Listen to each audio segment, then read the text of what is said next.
Bienvenue dans le podcast Une blonde en Norvège. Vous pouvez soutenir l'émission en devenant membre sur Patreon. C'est une plateforme de financement participatif avec plusieurs niveaux d'abonnement. Vous avez accès à tout ce contenu exclusif à partir de 2 € par mois. Vous pouvez aussi faire un don unique avec PayPal. Le meilleur moyen pour faire connaître le podcast est d'en parler autour de vous et de partager les épisodes. Et surtout, vous pouvez laisser un avis avec des petites étoiles sur Apple Podcast et sur Spotify. Dans cet épisode, Céline va nous parler de sa grossesse et de sa vie de jeune maman en Laponie. Bonne écoute!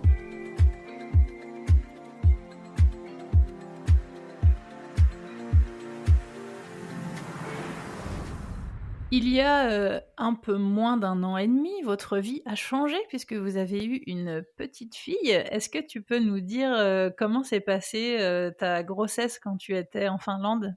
Le suivi en Finlande est assez simple en fait par rapport à la France. T'as pas 10 000 rendez-vous médicaux. Donc déjà quand t'es enceinte, bah, tu fais un test de grossesse et Et en c'est fait tout. et c'est tout. Oui, voilà, c'est tout. On te dit pas d'aller faire une prise de sang comme on te le dit en Ouais. France et même faire une deuxième prise de sang, etc. Non. Bon, tu vas au centre médical. Tu es suivi en fait au Neuvola. Je peux pas te dire la traduction de Neuvola, mais voilà, c'est le Neuvola Ok. où tu es suivi. En gros, tu as une personne qui va te suivre qui est pas même pas sage-femme. Je pense qu'elle est infirmière à la base. Voilà, et c'est elle que tu appelles quand tu es enceinte et qui va te donner un rendez-vous et qui va te suivre pendant toute la grossesse et tu vas avoir en gros un rendez-vous par mois qui est assez basique en fait, hein. On va te prendre ta tension, on va te faire un test urinaire pour voir si tu pas d'infection, ce genre de choses. Et après, c'est beaucoup d'échanges, savoir comment tu te sens. Comment tu te sens et tout, ouais. Ouais, c'est beaucoup axé là-dessus. Donc, c'était plutôt voilà, un entretien chaque fois à se dire comment on se sent. Donc ça, c'était, je trouvais plutôt sympa. Et ça, c'était Parce un rendez-vous en physique Ouais, ou en physique, tous les mois, tu vas au centre et par rapport à là où vous étiez? Tu disais dans l'épisode d'avant que vous étiez quand même un peu isolés. Ça va? Vous aviez pas trop de route à faire ou non, c'était non, où non, par alors, rapport à chez vous? pour le coup, on a un centre médical, donc par rapport à chez nous, c'est à une demi Ah, heure. c'était dans le village même? Ouais, c'est dans le village. Donc ça, Nous, c'est le cool. village où on habite, il y a vraiment rien et on va au village qui est, voilà, une demi heure, qui est plutôt le village principal où, il y a le supermarché, il y a un centre médical, il y a un petit peu tu trouves de tout, les écoles et cetera. En hiver, on vit dans ce village-là et on est à 5 minutes du centre médical. Donc, on a accès facilement aux soins, mais quand tu dois faire tes échographies, par contre, bah là, c'est pas possible au village. Ouais. Donc, ta première échographie, tu l'as fait à 3 mois. Et là, il faut que tu ailles à l'hôpital. Et l'hôpital le plus proche, eh ben, il est à 4 heures de route. Donc, Ouais, c'est ça. Ouais. en fait, tu es obligé de faire le trajet. Moi, j'avais trouvé ça assez déstabilisant quand même d'avoir aucun examen avant 3 mois. Ouais. En plus, J'ai c'est souvent les périodes où on détermine un peu s'il y a des problèmes ou Beh, donc c'est je ça en suppose qu'en fait. tant que maman, d'un premier enfant, on s'inquiète d'autant plus pendant cette période-là? Bah, c'est ça parce qu'en fait, tu ressens pas grand-chose, enfin, personnellement, enfin, tu vois, j'avais quelques symptômes, mais j'étais fatiguée, mais j'avais pas trop de nausées. Je me dis: «Mais est-ce que tout va bien?» Et c'est vrai que, j'avais une copine, en France qui était, enceinte et qui était à peu près au même stade que moi et je voyais tous ces rendez-vous. Je me disais: «Mais, c'est ouf, quoi», elle avait déjà fait une échographie, il me semble, il y avait des choses hyper précoces et moi non. Donc en fait, quand je suis arrivée à 3 mois de grossesse, au rendez-vous, je suis arrivée dans la pièce pour faire l'échographie et j'étais presque préparée, en fait, à ce qu'on me dise: «Bah non, il y a un problème, il y a pas de cœur qui bat, ça s'est Ouais, on arrêté». imagine le Parce pire, que ouais. voilà, tu sais pas, en fait. Et c'est vrai que, ici, ce qu'ils avaient fait, c'est qu'ils avaient essayé d'écouter le cœur, et on n'avait rien entendu. Oh. Et elle m'avait dit: «Non, mais c'est normal, enfin, des fois, on n'entend pas», mais tu vois, je m'étais dit: «Oh mince, quand même, Ouais, ça donc c'est inquiète pas quand même. rassurant». Donc j'étais inquiète pour ça. Après, à partir du moment où j'ai fait la première échographie, bon, j'étais rassurée. Je me suis dit: «Bon, beh, voilà, il y a pas de souci, tout va bien, ça se passe normalement». Pareil, une différence avec la France, c'est que tu as 2 échographies, tu n'en as pas 3. Donc moi, j'avais trouvé ça un peu surprenant en me disant: «Bah, tu fais pas de troisième échographie, donc bah, tu sais pas, comment tu sais, dans quel sens, est le bébé?» Ouais, c'est ça pour Enfin, préparer l'accouchement, du coup, ouais. bah, ouais, ça m'avait un peu perturbée, mais bon, apparemment ça se fait comme ça. Après, tu en fais plus s'il y a un souci, dans ta grossesse, mais sinon c'est 2. OK. Je crois que c'est pareil en Norvège. Ouais, il y a plusieurs pays, hein, comme ça où, c'est clairement, moins médicalisé. Ils te disent: «Bah, s'il y a besoin, on en fera une, mais sinon, Mais sinon, inutile». ouais, ouais. Et du coup, tout s'est bien passé? Ta grossesse s'est bien passée? Ah bah, pour le coup, moyen, moyennement. Tout se passait bien. J'ai dû faire, bah, ma première échographie, c'était OK. J'ai fait la deuxième, c'était OK aussi. Et puis en fait, à l'été, on s'était dit: «Bah, on va rentrer en France». Ça faisait un moment qu'on n'était pas rentrés, puis moi, j'avais envie de voir ma famille, mes amis. Enfin, je m'étais dit: «Ouais, c'est cool, on va, un petit peu rentrer en France, avant l'arrivée du bébé, puis, on reviendra», je crois qu'on avait prévu un mois en France, quelque chose comme ça. Et puis, c'était le mois de juin, et j'avais mon rendez-vous mensuel, en fait. Donc, je vais chez le médecin, et je demande un certificat, en fait, médical pour pouvoir prendre l'avion, parce que j'étais, juste, tu vois, à peu près, au moment où on t'autorise plus trop, enfin, Ah on oui, oui. t'autorise à prendre l'avion, mais ils veulent un certificat médical. Donc moi, j'en avais pas besoin, mais je crois que pour le retour, j'en avais besoin. Donc je m'étais dit: «Vas-y, je fais un papier, parce que comme ça, j'ai pas de soucis, qu'on me dise pas: "Bah non, tu peux pas", et cetera». Donc moi, je devais rentrer seule en avion, puis Jérôme en voiture, si je dis pas de bêtises. Donc on va au rendez-vous, tranquillement, tu un peu dans le speed en plus, parce que voilà, je partais, 4 jours après. Le docteur, me dit, «C'est OK, il y a pas de souci», il me fait mon papier, blablabla. Et puis quand même, il me dit, «Si tu veux, je peux t'ausculter, et puis on vérifie le col, et puis voilà, comme ça tu es rassurée, mais il y a vraiment aucune obligation, tout va bien». Et puis, j'ai hésité, je savais pas trop, j'avais pas très envie, puis j'ai fait: «Bon, allez, OK, vas-y, Regarde. ausculte-moi». Et puis, bah, il m'ausculte, et puis il s'y reprend à 2 fois. Je me dis: «Bon, peut-être pas l'habitude». Et puis, tu vois, je me dis: «Est-ce que c'est vraiment un gynéco? Est-ce que, tu vois, c'est juste un médecin?» Tu vois, je sais pas. Donc je me dis: «Bon, il y arrive pas, quoi». Ouais. Et puis, il retourne, puis il parle en finnois en plus, avec, la femme qui me suit et tout, donc je comprends rien. Puis il retourne à son bureau, je commence à me rhabiller, et puis il me dit, «Ouais, mais non, en fait, il y a un problème, va falloir aller à Rovaniemi pour aller vérifier, mais je vois pas de col». Donc je me dis: «Mais de quoi il parle?» Alors, moi, dans ma tête, tu vois, je me suis dit: «Mais je vais pas aller à Rovaniemi, c'est 4 heures de route, enfin, juste l'aller». On est, sur le point de partir. On avait notre chat dans la voiture, parce qu'il fallait l'emmener, chez le véto. Enfin, tu vois, on n'était pas du tout dans une configuration où on va aller Ou perdre du fallait temps aller à à Rovaniemi. l'hôpital, quoi, ouais. Et puis, je me rhabille, tout ça, et puis là, il me fait: «Non, non, mais tu t'assois pas, tu t'allonges». OK, d'accord. Et Ouais. puis, là, il m'annonce, il me dit: «Ah, mais non, mais en fait, faut pas aller à Rovaniemi, il faut aller, à l'hôpital de Oulu, qui est, pas à 4 heures, mais à 6 heures de route». Parce Ah qu'il me dit, d'accord. «Bah, en fait, vu ton stade, le stade de la grossesse, à Rovaniemi, ils peuvent pas t'accueillir. Il faut un hôpital», tu vois, c'est un hôpital universitaire à Oulu, donc ils ont plus les moyens, et cetera, et c'est là-bas que tu dois aller. Heu, je dis: «Mais de quoi il me parle et tout?» Et en fait, tu vois, moi, j'ai pas trop percuté sur ce qui se passait, je comprenais pas. Heu, mais toujours est-il qu'ils ont appelé une ambulance, et qu'ils m'ont embarquée comme ça, sur une civière. Et en fait, on Et n'a tu fait pas, 6 ouais, heures d'ambulance, ouais, j'ai fait 6 heures d'ambulance comme ça, allongée. On n'a pas sympa. trop compris ce qui se passait. J'ai à peine pu, dire au revoir à Jérôme, et Jérôme me dit: «Ouais, bah, je vais te suivre». Puis on avait le chat dans la voiture, enfin bref.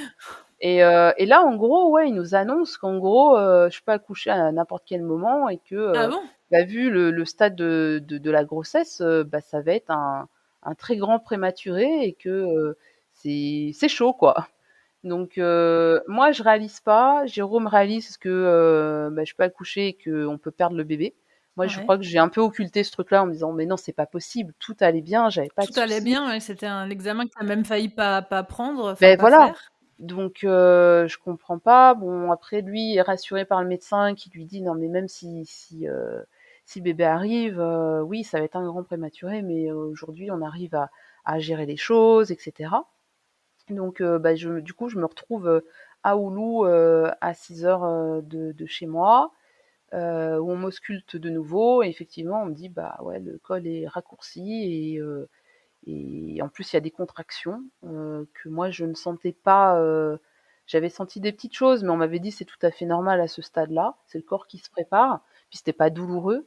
Et là, d'avoir fait le trajet, je pense le stress et tout, bah, je suis arrivée à l'hôpital en fait avec plein de contractions. Donc pas forcément douloureuse, mais je les sentais quand même. Et on me disait ouais c'est pas bon. Donc du coup on m'a donné des médocs pour les stopper, des médocs pour maturer les poumons au cas où le bébé arrive.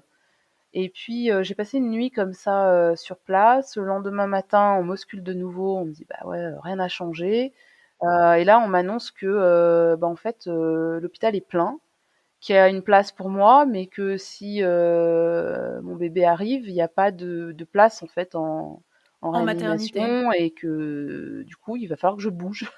Ah Donc du OK. coup là on me fait faire un transfert au milieu de la Finlande à Kuopio, donc super loin. Donc là rebelote, transfert, Jérôme me suit aussi et en fait je suis restée un mois alitée à Kuopio jusqu'à un certain, je sais plus à combien de mois de grossesse, mais il fallait que j'atteigne la semaine 32 pour pouvoir ensuite remonter jusqu'à Rovaniemi. Parce que si ma fille naissait à 32 semaines, ils étaient en capacité en fait de la prendre en De s'en charge. occuper, quoi. Ouais. Donc du coup j'ai passé ouais 2 mois alité à OK. rien faire. J'avais des contractions plus ou moins tous les jours, donc l'horreur. Donc, tu vois, autant c'est pas médicalisé, mais si t'as un problème, t'es bien prise en charge. Ouais. Ils m'ont pas laissé repartir chez moi. Je pense qu'en France, ça aurait été le cas. Ouais, peut-être, ouais. Mmh. Là, c'était pas le cas parce que bah, j'habitais trop loin des hôpitaux et s'il se passait quelque chose, j'aurais pas eu le temps D'y aller, d'arriver. ouais. Ouais. Du coup, ils m'ont laissé comme ça alité. Quand j'étais à Rovaniemi, ils ont fini par me laisser sortir, je crois, à 34 ou 35 semaines. Et Jérôme avait loué un appart juste à côté. Donc du coup, ils nous ont dit, bah, vous restez à Rovaniemi jusqu'à la naissance. Et tout s'est bien passé par la suite? Ouais, ouais, tout s'est bien passé et au final, elle est arrivée à terme. Donc, en D'accord. gros, je suis restée alitée, je crois, 2 semaines en sortant de l'hôpital. Et après, ils m'ont dit, maintenant, tu revis normalement.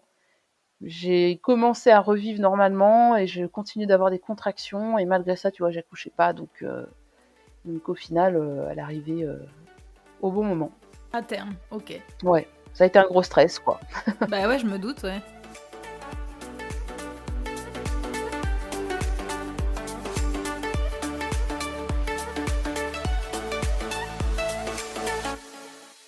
Après la naissance, alors comment ça se passe quand on a un bébé en Finlande par rapport au, je sais pas, par exemple, aux congés parentaux et tout. Alors pour toi, c'est peut-être différent parce que déjà, t'es pas résidente en Finlande et puis t'es freelance, mais comment ça se passe, comment ça s'est passé par rapport à ton activité, à ton travail après l'arrivée du bébé? Ouais, alors la Finlande, elle est très bien pour congé maternité et congé paternité. Ils sont très longs. D'ailleurs, je sais pas exactement la durée exacte, mais c'est au minimum 9 mois, je pense. Du coup, bah, tu as le temps d'accueillir ton enfant et d'être avec. En France, c'est pas du tout ça. Et donc moi, j'avais pas cet avantage-là. Moi, j'ai eu un congé maternité classique en France. En freelance, bah maintenant, tu as droit au congé maternité, donc c'est déjà ça. Avant, je crois que Ouais. Avant, il n'y en c'était avait pas le pas. cas. Ouais, c'est Voilà. vrai. Donc là, j'ai pu m'arrêter là pour c'était 3 mois, je crois. Donc ça, j'ai pu en bénéficier. Et puis, bah, après, il a fallu que je reprenne tout doucement le travail, tout en ayant ma petite avec moi, parce que tu ne peux pas mettre un bébé de 3 mois à la crèche. Comme le congé maternité est long, et Ouais. bah, ton bébé, en gros, tu le mets pas à T'es la censé crèche. le mettre à la crèche Voilà, qu'à la fin de ton congé voilà, parental, quoi. exactement. Donc, Ouais. t'as les bébés, je crois que j'ai une copine, je crois que son bébé est parti à la crèche à peut-être 9, 10 mois, quelque chose comme ça. Et moi, je l'ai mise à la crèche là en début d'hiver et elle avait 14 mois, c'était la plus jeune. Donc ça te D'accord. donne, ça te donne Ouais. l'idée du truc. Donc moi, je trouve ça cool, en tout cas, la façon dont ils prennent les choses ici, parce que ça te laisse vraiment le temps d'être avec ton bébé. Et ici, ils considèrent d'ailleurs que ton bébé, il a rien à faire à la crèche avant 1 an, et que jusqu'à 1 an, il faut être avec ses parents. Ouais. Et que ça, c'est ça qui met les bases en fait pour te construire. Euh, donc ça, je trouve ça très cool. Après, bah, dans les faits, quand tu dois bosser avec un bébé, c'est Ouais. plus compliqué. Je Moi, je me m'étais dit doute. ouais, ça doit se faire, elle va faire la sieste et tout. Bon, en fait, c'est un peu plus compliqué que ça. Donc ouais, j'ai repris mon activité de freelance un peu. Enfin voilà, j'étais pas à 100%.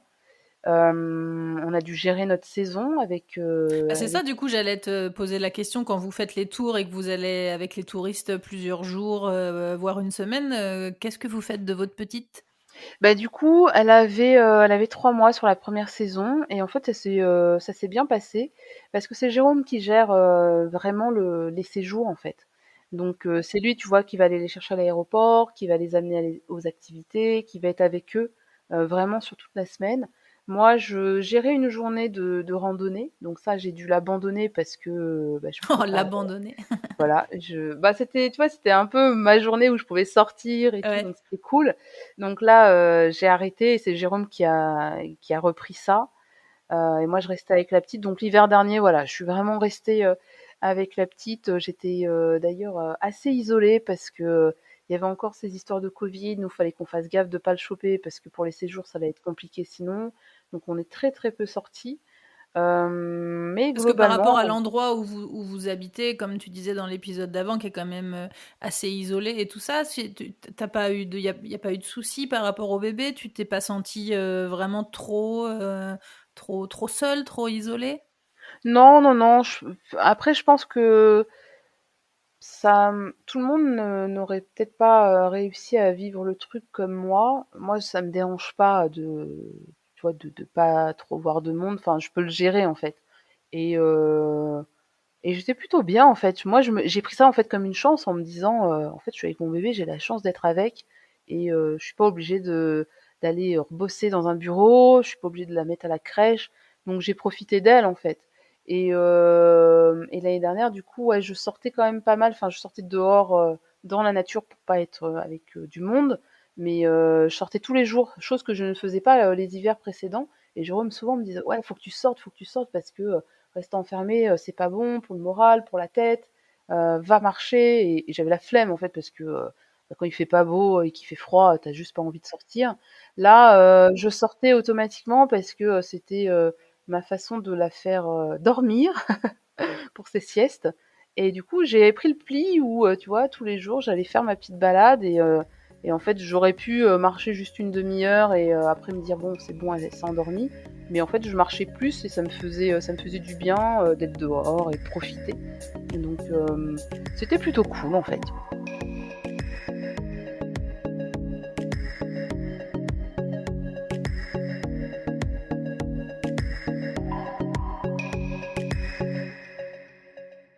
Et justement, ces siestes, alors pour les auditeurs, je raconte un petit peu comment j'ai réussi à t'amener dans mon podcast. C'est parce que justement, tu as mis une photo il n'y a pas longtemps de ta fille qui faisait une sieste nordique, donc une sieste dehors par grand froid. Et ça se fait aussi beaucoup en Norvège. J'en ai déjà parlé dans d'autres podcasts. Mais du coup, je me suis dit, bah tiens, tu veux pas me raconter ça dans le podcast? Et voilà, c'est comme ça qu'on a réussi à se prévoir cet enregistrement. Alors donc, en Finlande, on fait aussi faire des siestes nordiques aux enfants. Ouais, c'est quelque chose d'assez classique. Moi, c'est mes amis qui m'en avaient parlé, enfin je l'avais vu. Et d'ailleurs, c'est assez rigolo parce que la première fois que j'ai vu un bébé dans une poussette dehors, je ne connaissais pas la pratique. Donc c'était notre premier hiver. On se demande, on se dit: Heu, «Mais il y a un bébé dedans ou?» non, mais ça a été ça en fait. En fait, j'allais sonner chez un ami, enfin à l'époque c'était plus une connaissance. Je sonne, il y avait une poussette, sur le perron, mais tu vois, j'ai pas fait attention. J'entends du bruit dedans et en fait, il y avait une couverture et tout dessus, donc je me dis: «Mais qu'est-ce que «Il y a c'est? quelqu'un dedans!» Il y a un chien? Il y a quelque chose?» Et donc mon ami m'ouvre, je lui demande ce que j'avais à lui demander, puis tu sais, je lui pose pas la question en plus, quoi. Et en fait, je suis rentrée, presque en courant voir Jérôme en disant: «Non mais tu sais pas, est-ce qu'il faut qu'on appelle les flics? Le bébé il dort dehors, quoi».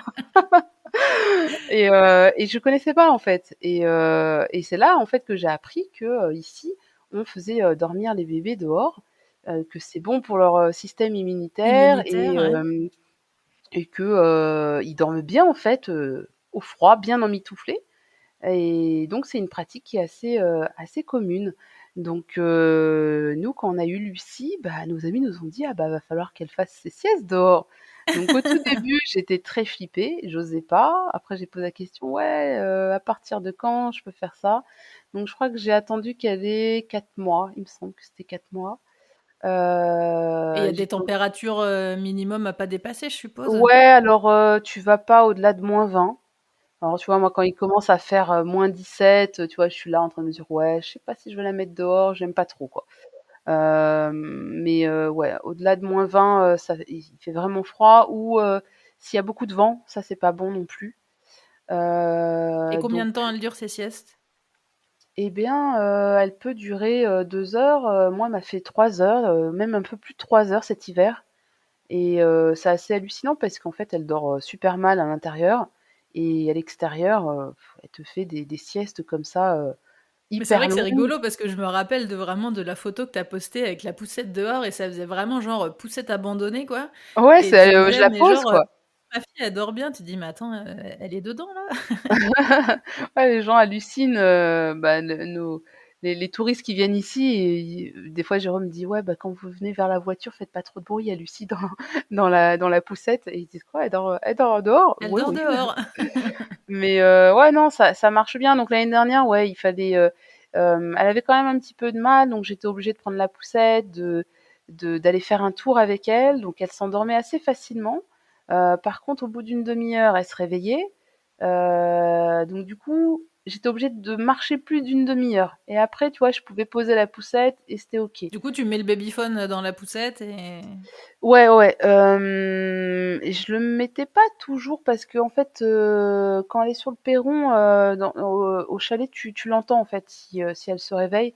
Mais c'est vrai que là, je l'ai remis parce que le problème du babyphone, c'est que comme il fait froid, bah, tu as les piles en fait ah qui oui, figent et du coup le truc il s'éteint et du coup c'est galère.